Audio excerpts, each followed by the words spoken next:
नमस्कार, मैं धनंजय कुमार द नागरिक में आपका स्वागत है। प्रधानमंत्री आज बिहार जा रहे हैं। आपको पता ही है कि उनका दौरा चल रहा ऑपरेशन सिंदूर को लेकर के गुजरात से शुरू किया और वो यात्रा जो है आज बिहार पहुंच रही है। शाम 5 बजे प्रधानमंत्री बिहार में होंगे, पटना पहुंचेंगे और पटना पहुंच करके वो पहले रोड शो करेंगे। रोड शो के दौरान 32 स्थानों पर प्रधानमंत्री का अभिवादन किया जाएगा। सड़क के किनारे विभिन्न संस्थानों, स्वयंसेवी संस्थाओं द्वारा स्टेज बनाए जा रहे हैं। ये जानकारी दे रहे हैं जो वहाँ के बिहार के प्रदेश अध्यक्ष हैं दिलीप जायसवाल, उन्होंने जानकारी दी। बाकायदा प्रेस कॉन्फ्रेंस किया कल और बताया कि प्रधानमंत्री मोदी जो है बिहार की धरती पर आने के साथ ही बिहार के लोगों के लिए बड़ी सौगात लेकर के आ रहे हैं, बड़ी सौगात देंगे। और हर बार कहीं जाते हैं तो सौगात दे करके जाते हैं, खास करके जहाँ उनकी सरकार होती है, उनकी गठबंधन की सरकार होती है, वहाँ सौगात जरूर देते हैं। आपको पता ही है कि गुजरात को भी बड़ी सौगात दी। उसके बाद बिहार में क्या क्या करेंगे वो मैं आपके सामने जरा जिक्र करूं। पटना हवाई अड्डे के विश्व स्तरीय भव्य निर्मित टर्मिनल का उद्घाटन करेंगे। पटना हवाई अड्डा हालांकि बड़ा छोटा बनाया जाता है, लेकिन अभी कहा जा रहा है कि विश्व स्तर का बन गया है। और साथ ही साथ बिहटा हवाई अड्डे के शिलान्यास भी करेंगे। पटना से थोड़ी दूरी पे बिहटा है, वहां भी हवाई अड्डा बन रहा है, उसका शिलान्यास करेंगे। उसके बाद प्रधानमंत्री भव्य रोड शो में शामिल होंगे और ये रोड शो पटना हवाई अड्डे से प्रारंभ होगा और शेखपुरा एक अलग शहर है, लेकिन पटना में भी एक मोहल्ला है शेखपुरा। तो शेखपुरा, पटेल भवन, राजवंशी नगर, पुनाई चक और हड़ताली मोड़ हाईकोर्ट होते हुए आयकर गोलंबर पहुंचे। तो मतलब उस इलाके में नहीं जा रहे हैं जो पुराना पटना है, जो नया पटना खास करके है। और नया पटना मतलब जो गांधी मैदान के जो पश्चिम हो जाता है उसकी बात मैं कर रहा हूँ। तो वहां जाएंगे और रोड शो करेंगे और उसके बाद कल यानी 30 मई को प्रधानमंत्री रोहतास के विक्रमगंज जाएंगे, जहां एक विशाल जनसभा को संबोधित करेंगे। और प्रधानमंत्री इस क्रम में 29,000 करोड़ रुपए की लागत से बनने वाले नवीनगर पावर प्लांट और पटना सासाराम एक्सप्रेसवे का भी शिलान्यास करेंगे। बिहार में हर बार जो है बीजेपी के लिए बैसाखी का काम करते रहे नीतीश कुमार। हालांकि नीतीश कुमार इस बार केंद्र में भी बैसाखी बने हुए हैं नरेंद्र मोदी जी के। और कई सारे साथी हमारे कहते हैं, लोग भी कहते हैं कि नीतीश कुमार जो है मोदी के साथ पाप में भागीदार है और नरेंद्र मोदी का साथ जो है नीतीश कुमार को नहीं देना चाहिए।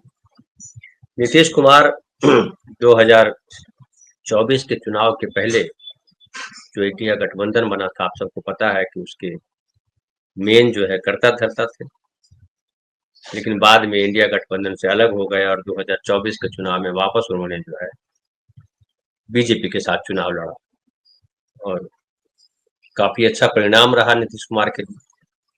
उसके बाद लगातार चर्चा चलती रही कि नीतीश कुमार क्या करेंगे, नीतीश कुमार क्या करेंगे। और अभी तक ये चर्चा चल ही रही है कि नीतीश कुमार क्या बीजेपी के साथ रहेंगे या कोई खेल करेंगे। लेकिन अब तक जो जानकारी है उसके अनुसार नीतीश कुमार अभी भी बीजेपी के साथ है और उम्मीद जताई जा रही है कि बीजेपी के साथ ही रहेंगे। वैसे नीतीश कुमार का भाव जो है अब थोड़ा कम हुआ है बिहार में, क्योंकि एक तो उनकी सेहत इजाजत नहीं दे रही है और पार्टी की जो विचारधारा रही, पार्टी का जो नीति रही, वो ढुलमुल वाली हो गई। नीतीश कुमार की जो छवि बनी उसमें यह है कि नीतीश कुमार भरोसे के लायक व्यक्ति नहीं है। लालू प्रसाद जी ने उनको पलटू राम कहा तो पलटू राम उनको चस्पा हो गया उन पर। और उनकी पार्टी के भीतर भी कोई ऐसा नेता उभर के नहीं आ रहा है जो लग रहा है कि नीतीश कुमार की पार्टी को आगे बढ़ाया जा सके। हालांकि कई नाम आते रहते हैं अलग अलग समय पे, जैसे मनीष कुमार वर्मा का नाम कभी आता है, कभी नाम राजीव रंजन जी का आता है, कभी नाम आया करता था प्रशांत किशोर का, वाइस प्रेसिडेंट बनाया गया था। लेकिन प्रशांत किशोर तो अलग पार्टी बना ली उन्होंने। राजीव रंजन जी जो है अभी मंत्री हैं और वो भी गौन कर दिए गए हैं। मनीष कुमार वर्मा जी के साथ के कहा जा रहा है कि मनीष कुमार वर्मा संभालेंगे अब क्या होगा वो तो आने वाला वक्त बताएगा। कि मनीष कुमार वर्मा जी आईएएस रहे और नीतीश कुमार के बड़े करीबी हैं, अब वो राजनीति में है, महासचिव हैं पार्टी के। लेकिन अभी तक मनीष कुमार वर्मा जी का भी कोई ऐसा एक्सपोजर नहीं हुआ है बिहार के स्तर पर या राष्ट्र के स्तर पर, जिससे कहा जाए कि मनीष कुमार वर्मा जो है कल पार्टी को संभाल लेंगे। अभी भी पार्टी के प्रमुख चेहरा जो है वो नीतीश कुमार ही है।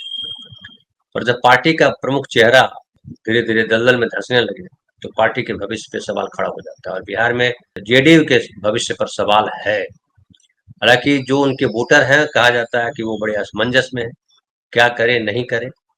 और नीतीश कुमार जब से राजनीति में, बिहार की राजनीति में चमके, मुख्यमंत्री बने, तब से ये माना जाता रहा कि नीतीश कुमार जो है जीत के पर्याय, वो जिधर रहेंगे जीत उधर हो। हालांकि 2014 के चुनाव में उनको खुद बड़ी हार मिली थी। लोकसभा के चुनाव में अकेले लड़ा था उन्होंने चुनाव, बुरी तरह हारे थे वो, 2 सीट मात्र मिली थी 40 सीटों में से। उसके बाद विधानसभा चुनाव में जब भी वो लड़े, नीतीश कुमार जिस तरफ रहे जीत उधर रही। लेकिन इस बार नीतीश कुमार जिधर रहेंगे जीत मिलेगी, खास करके बीजेपी की तरफ होकर के अगर जीत मिलेगी, इस पर संदेह व्यक्त किया जा रहा है। दूसरी तरफ नरेंद्र मोदी अब जब बिहार जा रहे हैं तो बिहार जाने के पीछे चुनाव सबसे बड़ा कारण है।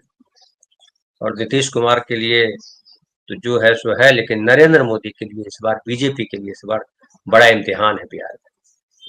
एक तो इम्तिहान ये है कि बिहार में बीजेपी क्या अपने दम पर सरकार बनाने वाली पोजीशन में होगी। बहरहाल ये जो बिहार की फिलहाल जो स्थिति है उसमें बीजेपी को भी ये एहसास है कि अब नीतीश कुमार के बहाने, नीतीश कुमार के सहारे चुनाव जीता नहीं जा सकता।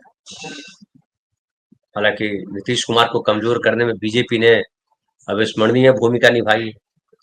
खास करके अगर बात कीजिए 2020 के चुनाव में, जहां से नीतीश कुमार की प्रतिष्ठा कम होनी शुरू हुई, तो 2020 के चुनाव में खुद बीजेपी ने जो है चिराग पासवान को आगे किया नीतीश कुमार के खिलाफ। और चिराग पासवान ने अपनी भूमिका निभाई भी, भले सीट नहीं मिली, लेकिन नीतीश कुमार को बहुत डैमेज किया। और उसके बाद लेकिन नीतीश कुमार फिर चले गए, आरजेडी के साथ चले गए थे, सरकार बनाई थी तेजस्वी के साथ, फिर इंडिया गठबंधन बना, लेकिन फिर वहां से टूट करके आ गए, भाग करके आ गए वो। तो ये जो है बिहार में फिलहाल जो है मोदी जी ये कोशिश कर रहे हैं कि ऑपरेशन सिंदूर के नाम पर, हालांकि ऑपरेशन सिंदूर कितना लाभ देगा वो तो आने वाला वक्त बताएगा, लेकिन ऑपरेशन सिंदूर के नाम पर वो जो है रोड शो जो कर रहे हैं, जो गुजरात में रोड शो शुरू किया तिरंगा, हालांकि तिरंगा यात्रा की कोई चर्चा बिहार में हुई नहीं। इसके पहले हिंदू स्वाभिमान यात्रा निकाली थी गिरिराज सिंह ने, उसकी भी कहीं कोई चर्चा नहीं। लेकिन ये है कि मोदी जी का कहते हैं कि वहां जादू चलता है। हालांकि मोदी जी खुद यकीन नहीं करते हैं कि उनका जादू चलता है, इसलिए हमेशा जो बैसाखी है वो साथ लेकर के चलते हैं। नीतीश कुमार से कभी मोदी जी ने झगड़ा नहीं किया। नीतीश कुमार ने कई बार मोदी जी से झगड़ा किया और जो है रार ठाना, लेकिन मोदी जी ने कभी नहीं किया। और पिछली बार भी जो 2024 के चुनाव में नीतीश कुमार मिलकर के चुनाव लड़े, उसमें कहा गया कि नरेंद्र मोदी ने ही चाहा, क्योंकि अमित शाह तो नहीं चाहते थे कि अब नीतीश कुमार वापस आए, लेकिन मोदी जी ने चाहा कि नहीं, नीतीश कुमार वापस आए। और ये भी देखा गया कि ये फायदा भी हुआ मोदी जी को, कि अगर नीतीश कुमार साथ नहीं आते तो बिहार में सीटें उनकी जो 12 सीटें आई हैं, 12 सीटें नहीं आती। नीतीश कुमार को भी नुकसान होता अगर अकेले लड़ते तो, लेकिन उसमें मोदी जी का ज्यादा नुकसान हो जाता है। एक तो उनकी सीटें घट जाती, प्लस ये जो 12 सीटें नीतीश कुमार की आज उनकी सरकार के साथ है, वो सीटें उनके साथ नहीं होती। ये भी एक महत्वपूर्ण विश्लेषण का पार्ट है। तो नीतीश कुमार, मोदी जी की जरूरत है। ये बीजेपी के नेता माने ना माने, लेकिन मोदी जी मानते हैं। और बिहार में भी अब तक कोई ऐसा नेतृत्व नहीं है बीजेपी के पास जो बीजेपी को अपने दम पर जीत दिला सके। रविशंकर प्रसाद जो है, चाहे वो गिरिराज सिंह हो, चाहे बिहार के नेता सम्राट चौधरी हो या विजय सिन्हा हो, तमाम, और भी जो नित्यानंद राय है, और भी कई नेता हैं, लेकिन किसी भी नेता की ऐसी हैसियत नहीं है कि अपने दम पर दूसरे की सीट जीता दे। खुद जीत जाए बड़ी बात है, और वो जीत के पीछे बीजेपी का राष्ट्रवाद, बीजेपी का हिंदूवाद, नरेंद्र मोदी का जो जलवा है वो, और नीतीश कुमार, वो सब मिल करके होता है। अपने दम पर कोई जीतने वाली पोजीशन में बिहार के कोई बीजेपी के नेता नहीं है। तो मोदी जी का जलवा जो है वो कितना काम करेगा वो तो आने वाला वक्त बताएगा, बिहार में चुनाव जब होगा इस साल के आखिर में। लेकिन मोदी जी ऑपरेशन सिंदूर को लेकर के वहां भी जो है माहौल बनाने के चक्कर में लगे, और ये जो जा रहे हैं वहां जाहिर है तिरंगा लहराया जाएगा हर तरफ।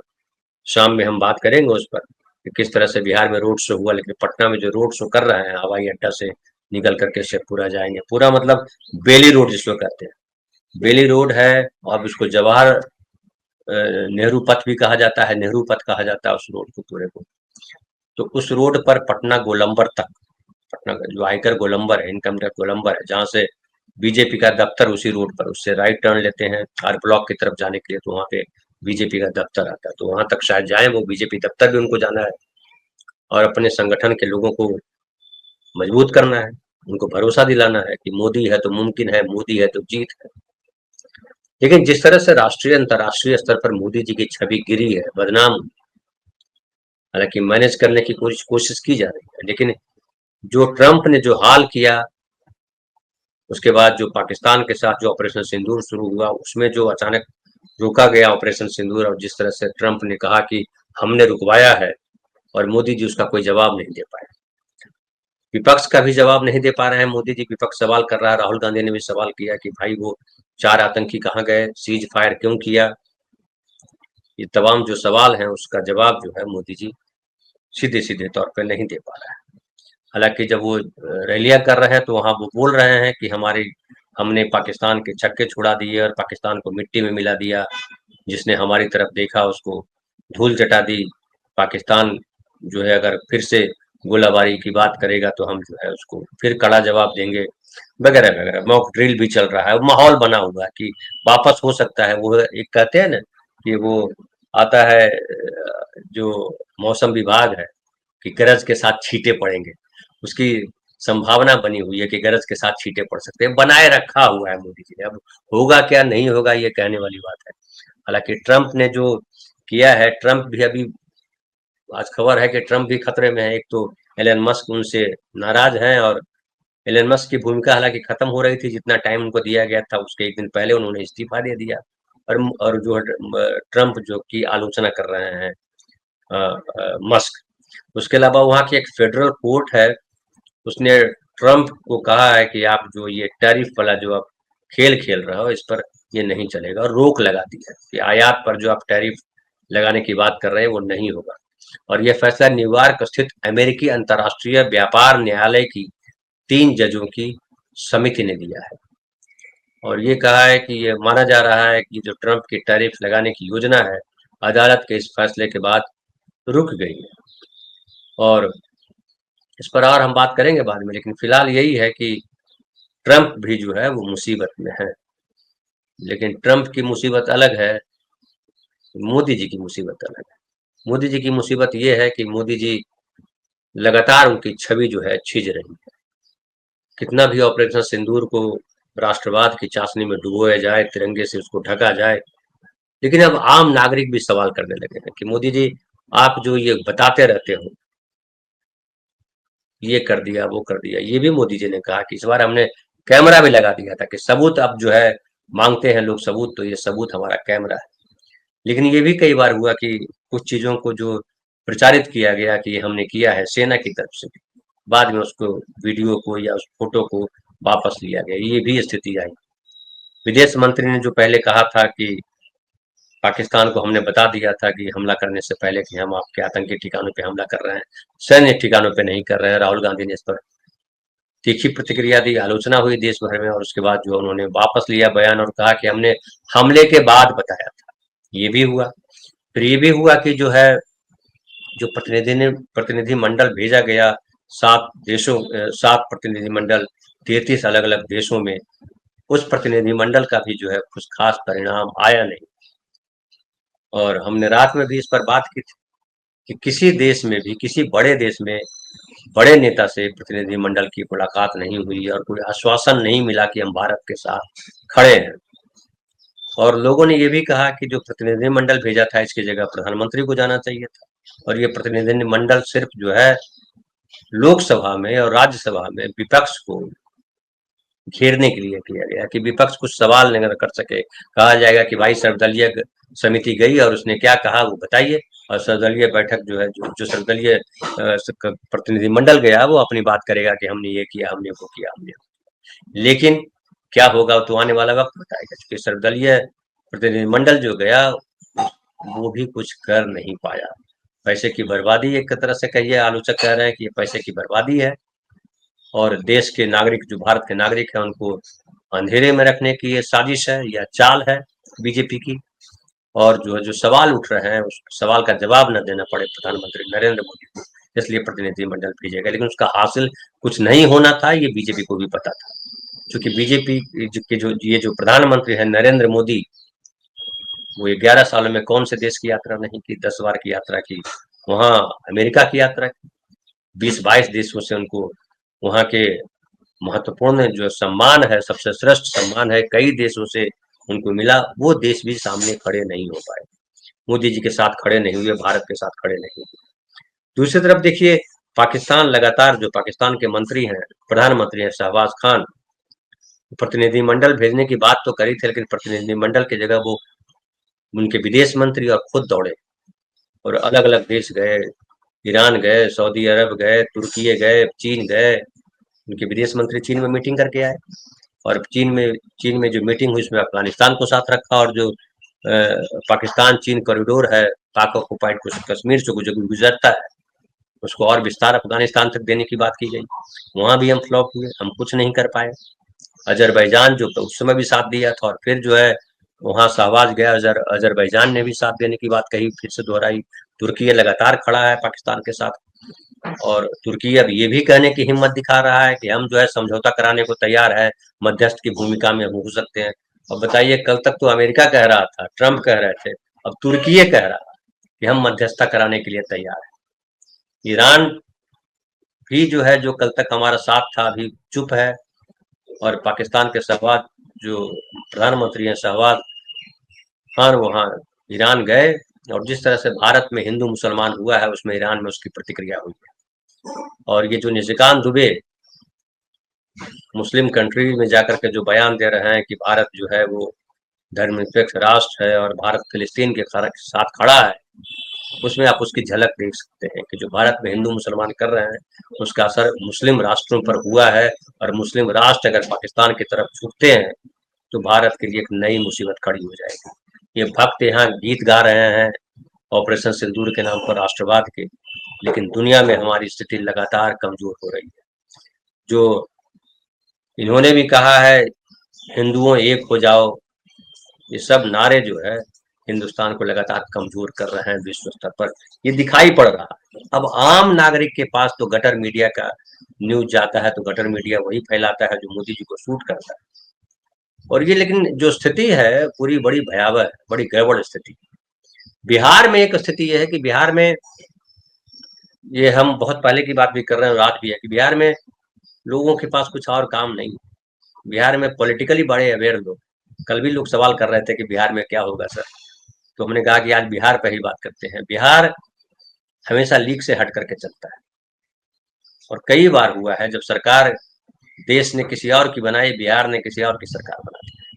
लालू प्रसाद यादव जी के रिजीम में भी देख लीजिए कि 90 के बाद, नरसिम्हा राव की सरकार के बाद जो है अटल बिहारी वाजपेयी जी की सरकार रही, लेकिन बिहार में हमेशा लालू प्रसाद यादव जी की सरकार रही। लालू प्रसाद जी के जेल जाने के बाद भी जो है बिहार के नागरिक जो है, बिहार की जनता जो है उनके साथ खड़ी रही, और बड़ी मुश्किल लड़ाई लड़ते हुए 2005 में जो है सरकार बन गई नीतीश कुमार की वहां, लेकिन दिल्ली में सरकार बदल गई, और दिल्ली में मनमोहन सिंह की सरकार आ गई।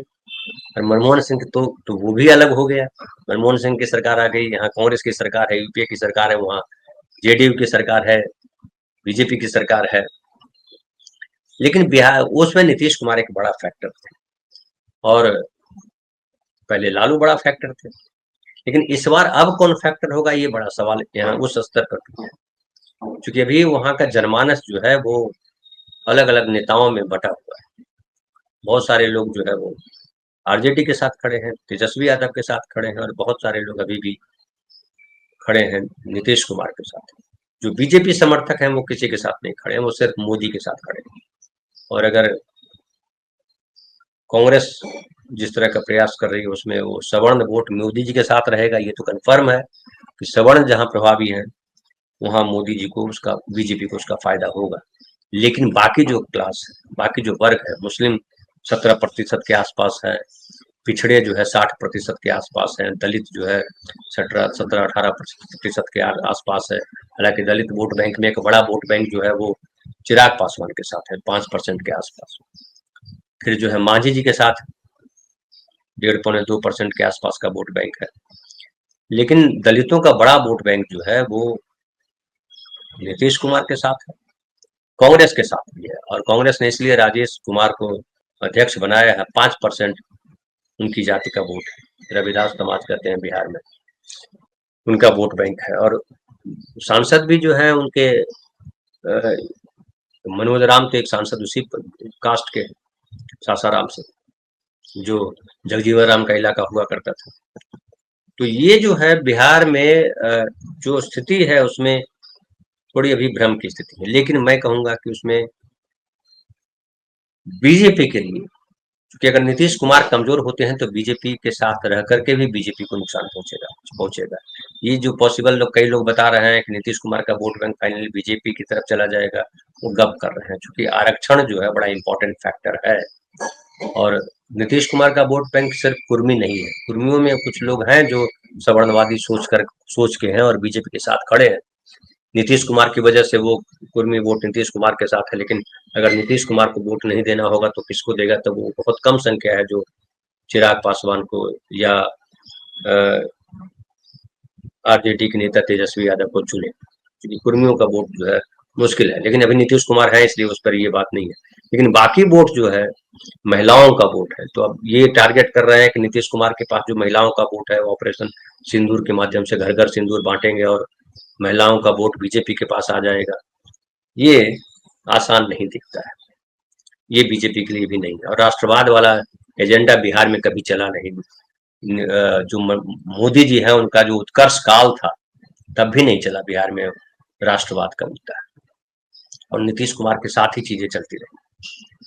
लेकिन हालांकि 2014 के चुनाव में सब चूंकि अलग अलग लड़े, नीतीश कुमार अलग लड़े थे, इसका फायदा बीजेपी को मिला था और काफी सीटें आ गई थी, 30 के आसपास सीटें आ गई थी उनको, बीजेपी को। और उस समय सोच लीजिए कि 6 सीटें आ गई थी रामविलास पासवान जी की पार्टी को। उसके बाद 2 सीटों पर या 3 सीट पर लड़े थे उपेंद्र कुशवाहा, उनको जीत मिल गई थी। हालांकि बाद में कहाँ रहे कुशवाहा जी अपनी सीट नहीं जीत पा रहे हैं। तो ये जो है एक बड़ा सवाल है वहां पे बिहार में। और बिहार में मोदी जी का जलवा चलेगा इस बार, इसकी भी संभावना नहीं है। हालांकि एक जो है आरजेडी में जो झड़प शुरू हुई है और तेज प्रताप का जो मैटर आया है उसको लेकर के बहुत बातें की जा रही है। लेकिन एक इम्पॉर्टेंट ये है कि ये जो इस तरह के पारिवारिक झगड़े होते हैं उसमें हमेशा सत्ता उसके साथ या लोग उसके साथ खड़े होते हैं जो मजबूत दिखाई पड़ते हैं, और तेजस्वी के साथ हैं वो लोग। तेज प्रताप के साथ लोग चले जाएंगे ऐसा कुछ दिखाई नहीं पड़ता, और तेज प्रताप कुछ डैमेज कर देंगे। हालांकि तेज प्रताप ने कुछ बोला भी नहीं है खिलाफ तेजस्वी के।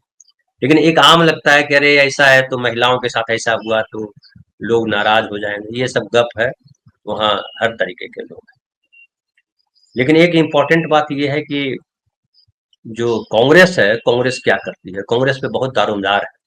कांग्रेस अगर समझिए पिछली बार 29 सीटें मिली थी, शायद 29 या 19 सीटें मिली थी। तो भूल जाते हैं डेटा, ये रिकलेक्ट करना मुश्किल हो जाता है।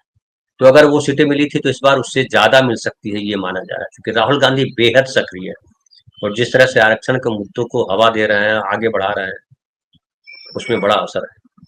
और जो राहुल गांधी है, राहुल गांधी की विश्वसनीयता वहां बढ़ी है। और ये एक मैसेज गया है कि राहुल गांधी जो दलित, पिछड़ा और मुस्लिम एक जो गठजोड़ चाह रहे हैं उसमें असर गया है। मुसलमानों के बीच भी कांग्रेस में भरोसा बढ़ा है और दलितों का भरोसा भी बढ़ा है कांग्रेस के प्रति, और पिछड़ों में भी वो भरोसा बढ़ा है। और अनिल जय हिंद भाई हैं जो पिछड़ों के लेकर के लगातार संविधान सुरक्षा सम्मेलन कराया। तो संविधान खतरे में है, इसका भी असर बहुत बड़ा है। अगर नरेंद्र मोदी ये नैरेटिव गढ़ने में कामयाब हो जाते हैं कि हिंदुओं एक हो जाओ या राष्ट्र खतरे में है, तो राष्ट्र वाला चैप्टर इस बार जो है कमजोर पड़ गया है नरेंद्र मोदी।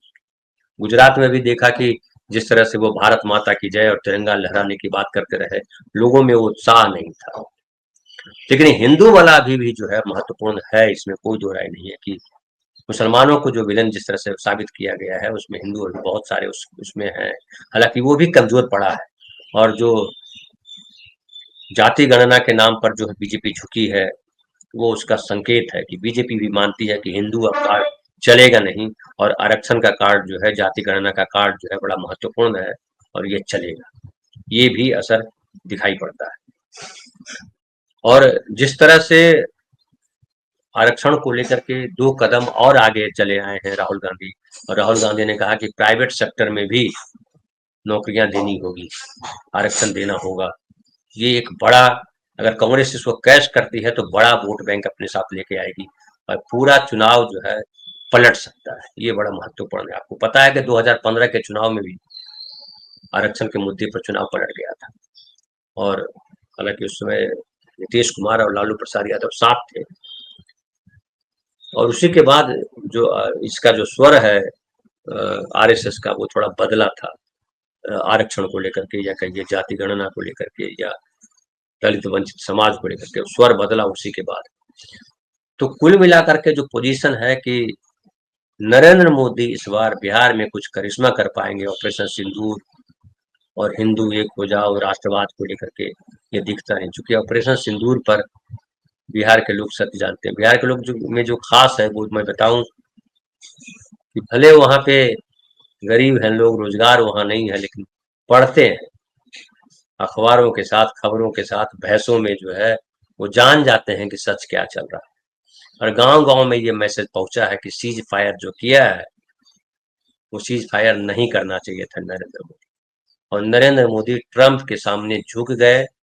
ये बार-बार ये गांव तक मैसेज चला गया। मैं जब गांव बात करता हूं तो लोग बताते हैं इस बात को, लेकिन क्या होगा वो चुनाव में तो बहुत कुछ हो जाता है, आने वाला वक्त बताएगा।